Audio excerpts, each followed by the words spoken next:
فضيحة. ثاني فضيحة يعيشها المنتخب الوطني. أفظع ما عايشه الناخب الوطني منذ التحاقه بالمنتخب هي فترة سبتمبر. عندما انتهينا من تلك الفضيحة لم ننتظر كثيرا وعاودنا ارتكاب نفس الخطأ. عندما يعني نعيد نفس الخطأ، يعني الأمر تصبح خطيئة وليس خطأ. نقولوا عشوائيه، خدمه عشوائيه كذا. كيفاش يكونوا النتائج؟ تكذب على روحك؟ لا، تستنتج.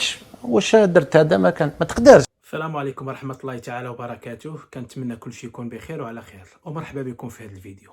هذا الفيديو اخوتي غنشوفوا فيه واحد الفضيحة جزائرية جديدة. شنو هي الفضيحة؟ هي أن الإدارة السابقة ديال اتحاد كرة القدم الجزائرية، الرئيس اللي كان يعني قبل من هذا اللي كاين دابا، دير واحد الفضيحة ويمتستر عليها. فهمتيني؟ الاتحاد ما عارفها.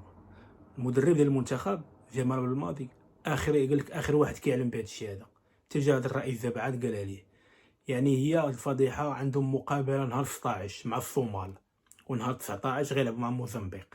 يعني نهار ديال الراحه، يجدوا بالطياره يعني كي غيديروا. المهم كيف ما كتشوفوا معنا الاعلام ديالهم دابا غيتقلاطا وغيتفرقع. قال لك الفساد، العشوائيه في التسيير، والكره الجزائريه الله يرحمها، وهذا الشيء ما كيبشرش بالخير. يعني كافى. قال لك هذا الشيء راه باين، بلا ما نحتاجوا ندوي شي امور اخرى اللي ديال شي دول اللي هاربه علينا بزاف وخدامه على راسها الصمت، والنتيجه كتبان. فهمتيني؟ يعني المهم شي امور اللي بزاف. بالله عليكم كاين شي رئيس دابا ديال شي دوله غيدير هاد الخدمه هادي؟ يعني شي رئيس اللي تابع لكره القدم ديال شي دوله غيدير هاد الامور؟ واش غتلعب نهار 16 مع الصومال وغتوافق على نهار 19 ديبلاصه لموزمبيق؟ يعني فين هاد الراحه، الطريق، السفر؟